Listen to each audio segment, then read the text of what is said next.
Fala meninos e meninas, eu sou o professor Beto. Hoje nós vamos falar em carga elétrica. Então, o que seria a carga elétrica? Para que serve a carga elétrica? Bom, vamos lá. Nós sabemos que tudo que nós conhecemos, ou a maioria das coisas que nós conhecemos, são formados por átomos. E os átomos, eles possuem duas partes principais. É o núcleo e a eletrosfera.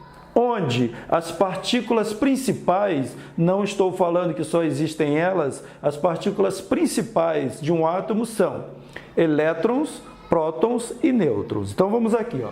Então aqui nós temos o núcleo de um átomo e a sua eletrosfera.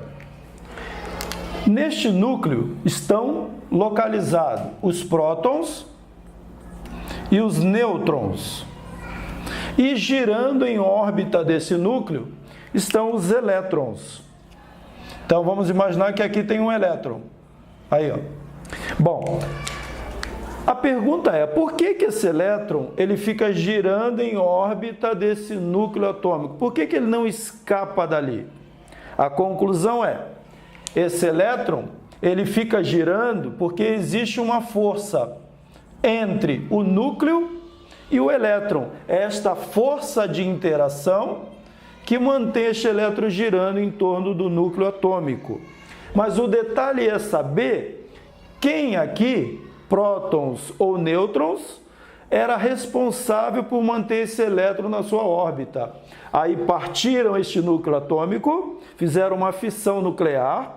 Quando partiram esse núcleo atômico, verificaram que o responsável por manter esse elétron na sua órbita é o próton. Então, conclusão é que entre o elétron e o próton existe uma força de interação.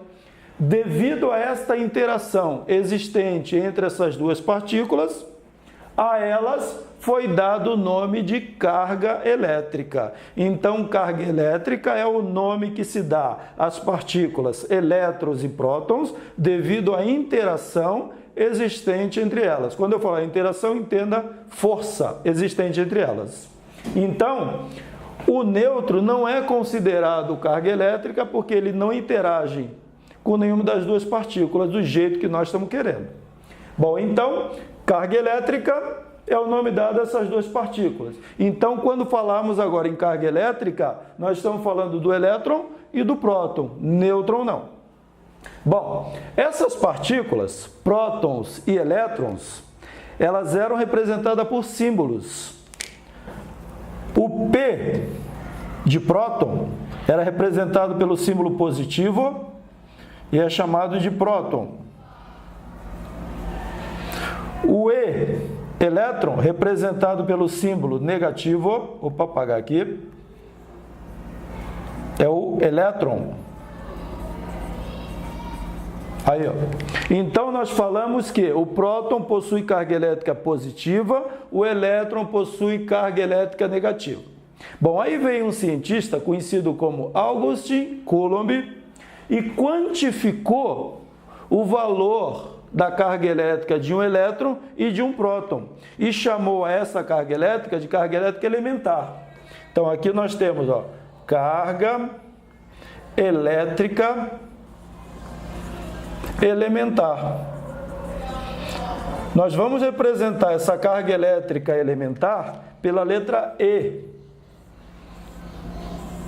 Ó, letra E. Carga elétrica elementar. Então, sempre que nós falarmos em carga elétrica elementar, estamos falando da carga elétrica de um elétron ou de um próton. Então, o valor desta carga elétrica é mais ou menos 1,6 vezes 10 a menos 19. Em homenagem ao cientista Augustin Coulomb, a unidade de carga elétrica leva o seu nome, o C maiúsculo de Coulomb. O mais refere-se à carga elétrica do próton e o menos refere-se à carga elétrica do elétron. Mas nós sabemos que num corpo não possui apenas um elétron ou um próton, possui vários elétrons e vários prótons. Então, um corpo possui uma quantidade de carga elétrica. Então, vamos aqui, ó. Aí, ó, nós vamos representar a quantidade de carga elétrica de um corpo pela letra Q, indicando quantidade.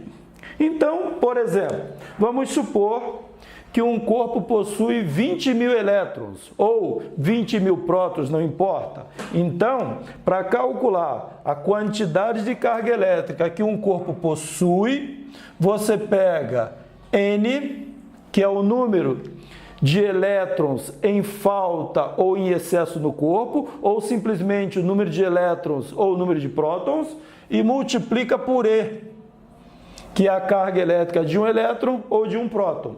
É claro que a quantidade de carga elétrica depende da carga elétrica elementar, que pode ser positiva ou negativa. Por isso que aqui, ó, entra mais ou menos também. Onde N refere-se ao número de prótons ou número de elétrons. E representa a carga elétrica elementar. Mas um detalhe importante.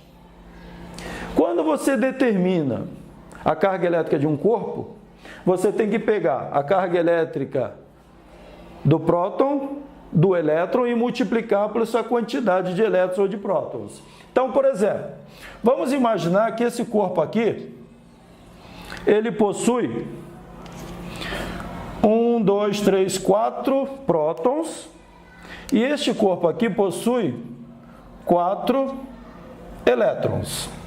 Então, se eu quiser calcular a carga elétrica deste corpo, eu vou ter que calcular a carga elétrica dos elétrons. Então, eu vou pegar N, que vale 4 elétrons, multiplicar por E, que vale menos 1,6 vezes 10 a menos 19, vou encontrar a quantidade de carga elétrica do elétron apenas.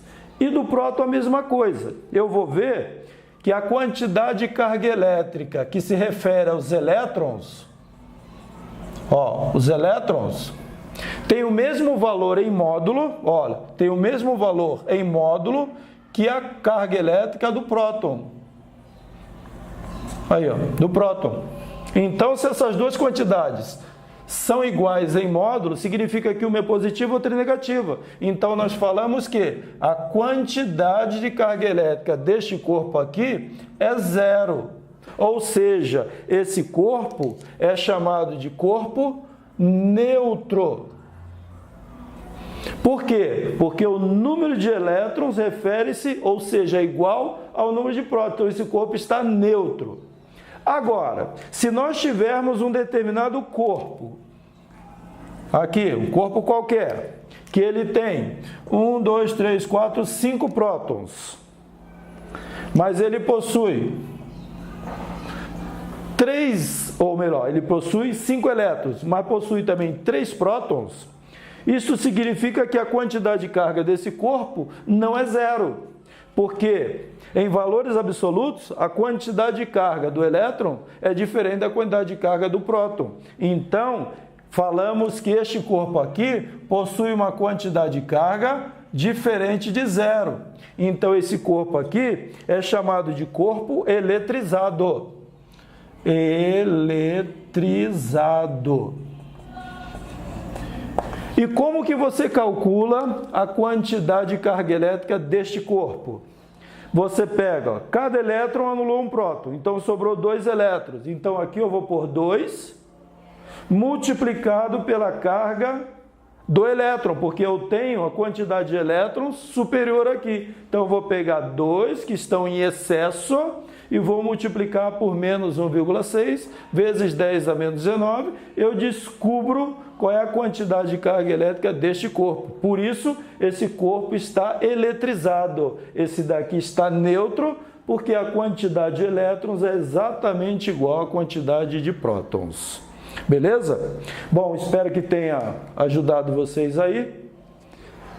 E ficamos por aqui. Valeu!